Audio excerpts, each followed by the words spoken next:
This is my riff on how to build trust in a relationship. You know, trust comes from reliability and truth and ability and strength and qualities.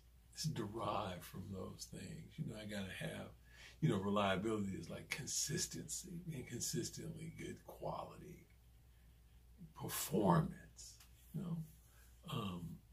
And truth is like the quality of, you know, being connected to like facts and reality. And ability is like the means of doing things, skill to do something. And, you know, strength is just being physically strong. And all those things are necessary to be trustworthy. You know, and a lot of times when we think about improving trust in a relationship, I think a lot of times we think about trust between two people or a group of people. And really, I don't think there's a way to build trust between people without me being trustworthy within myself, you know, working on my trustworthiness.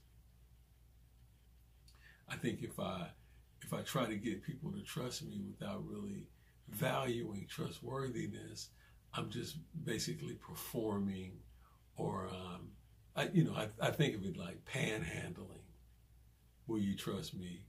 Please trust me. I need you to trust me. That sort of stuff, and that's kind of off-putting to people, I think. You know, somebody pressuring me to trust them. You know, I don't really like that. I don't like to do anybody like that. And then I got a special kind of history. You know, I'm a recovering person, so nobody stopped using drugs just because I did. You know, and I really need to be able to trust myself, because you guys don't know what I do when I'm not on the screen or talking to you or anything. I could be anywhere, and you know, so it's just really important for me to be able to trust myself first before I try to, you know, get anybody else to trust me. I don't like panhandling people like that. I don't want to be in that position. That's kind of like a power down position. I think relationships are about attraction and not promotion. You know, if my vibe is right, if I'm in the zone, if I'm feeling pretty good about myself, I think people, you know, if I'm DJing my own party and staying inside my own hula hoop, I think people are attracted to that. You know, I found more success that way than, you know, pursuing people or chasing. You know, I don't want to chase the sack no more, man. I'm tired of chasing the sack. I quit chasing the sack. You know, I like to try to attract things to me by just being the best person I can be. You know, and like trust is the bedrock of a good relationship. You know, if you can't trust yourself, oh man. You know, if other people can't trust you, once you get that jacket, oh, it's too tough. You know, just think about this for a second. You leave your house in the morning and you go to work, or you go wherever you're going, and you come back and your house is gone. That would disrupt your whole life. It would be hard for you to build anything on top of that if you couldn't trust that your house was going to be there, or the person you're dealing with was going to be in your life the same way that they have been. You know, it would be too disruptive. So trust is like really important. I don't want to be fake. I have to practice trusting myself. I have to continue, you know. And then like in my relationships, it's a currency, right? Trust. It's something that I offer in relationships, that I can be trusted. You know, intimate relationship with my wife. You know, I want her to be able to trust me. She does better when she can trust me. I do better when I can trust me. You know, it's kind of like a service that I can provide. You know, that she doesn't have to worry about me, that she's not preoccupied with me and my behavior in the relationship. You know, I think and I like not being preoccupied with her in the relationship, not thinking negatively about her, and then in order to make a relationship work, you have to have provisional trust, right? I trust you on the provision that you haven't done anything to me. If you don't have provisional trust, the relationship won't work. You can't get it started. So trust is really important, and I think it starts with self, like I was saying. And when you lose trust in relationships, it takes a long time, to get it back. If you get it back at all, it doesn't come back on my terms. It comes back on the person's terms that I let down.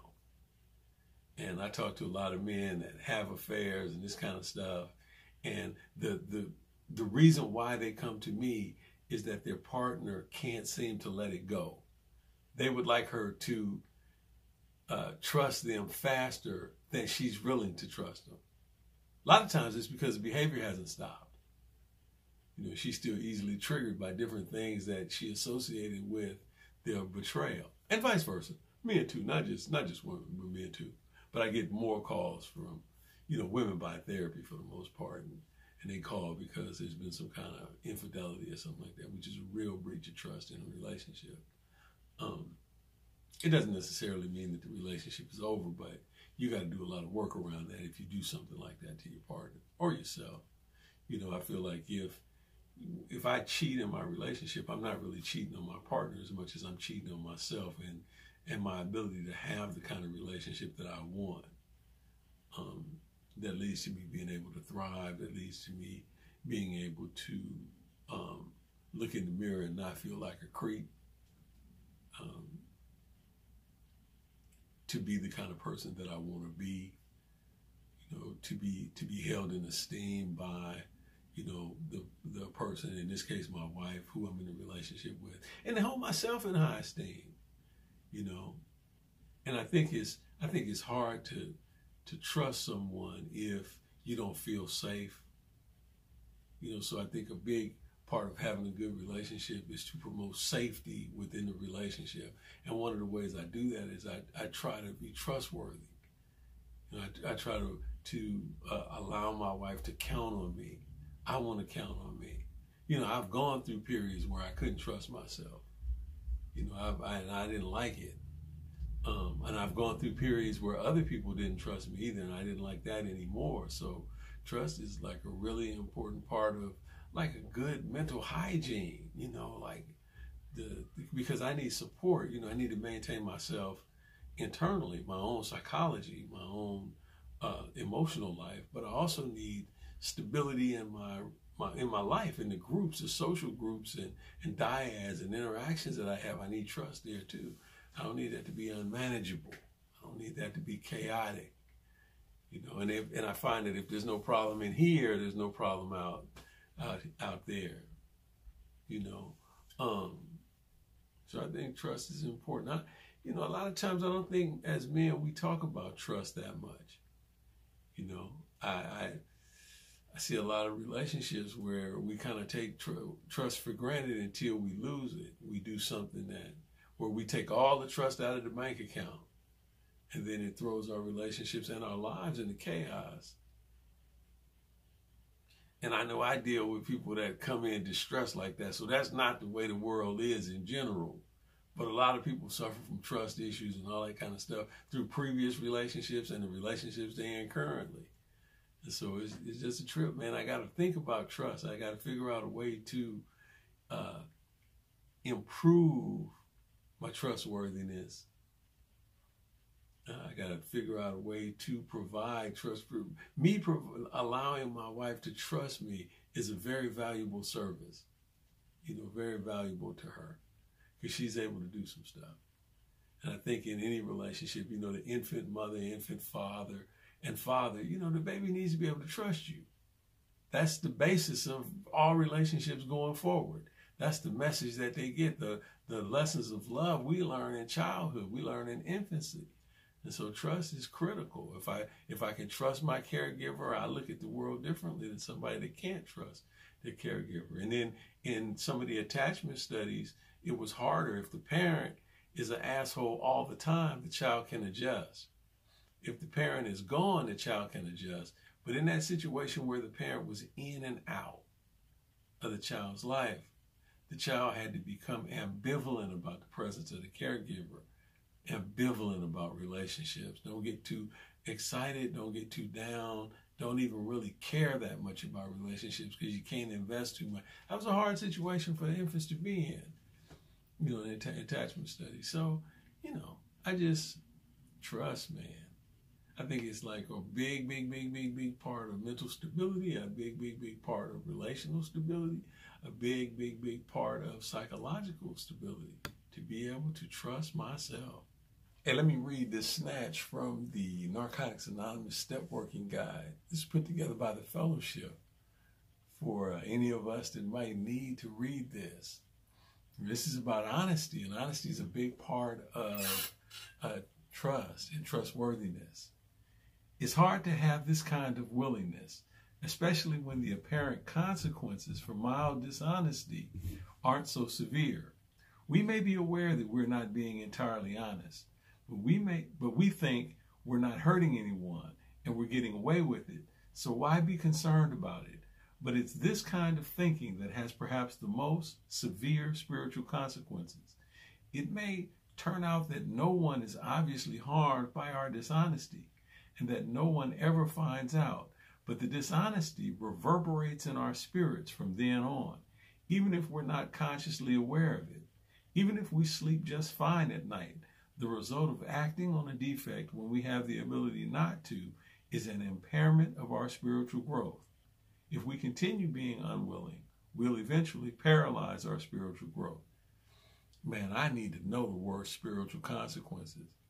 And I don't need nothing reverberating in my spirit, and I don't need my spirit paralyzed. So anyway, I just wanted to riff on that, man. I didn't really have anything. I wrote a few notes. I'm just riffing, you know, because I think people want to be trusted. They want to build trust. As a big thing they're trying to repair in a relationship. So I thought I would just take that on, talk about it a little bit. And look, this isn't advice. I'm not giving anybody advice. This is just me talking about my relationship with trust. I can't tell you what to do because my advice to you is more about me than it is about you. I don't know what your skill set is. I don't know what your history is. I don't know what works for you. You know, I see a lot of people giving advice on the internet. I don't know. You know, I may not be the source of well, let's just put it this way. I may be the source of more error than I am of, you know, correct action and what to do when I try to give you advice about what you should do. I think you're not empty where I got to pour information into you. And I can't really give you a list of things to do like a recipe because, you know, success is idiosyncratic. You know, it's the person. It's not just a list. Because if we could just give you a list of what to do, I could give everybody a list and everybody would be fine. You know, when you think about stand-up comedians, you know, you think about Red Fox, you think it's about an old man telling nasty jokes. You know, you look at Richard Pryor, you think it's about stories. You know, and then you look at Seinfeld, you think it's about just whining, right? But I couldn't do that. You couldn't do that. That's each person figuring out what's right for them. So I can't really give you any advice. We can compare notes. We can talk about our experience, you know, and that's all I was trying to do here. But anyway, trust. Get some in your life. Get down in the comments. Let me know what you think. Till next time.